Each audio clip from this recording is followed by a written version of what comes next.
Hello दोस्तों, आप लोग के लिए बहुत अच्छा वीडियो बना रहे हैं। आप लोग लाइक और सब्सक्राइब कीजिए। ये देखिए कितनी बड़ी सीन है। ये हम खड़े हैं पटौदी रोड पे। ये देखिए क्या व्यू है।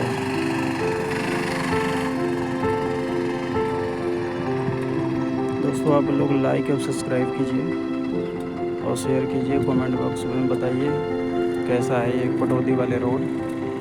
ठीक है।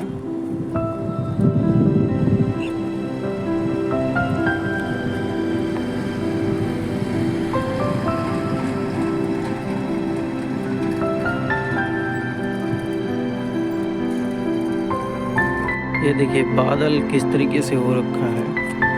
बादल बिल्कुल एकदम मस्त एकदम बना रखे हैं।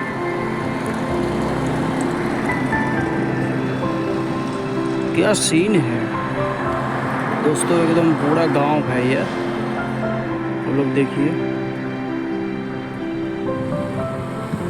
इधर 1 2 4 कंपनियां भी हैं।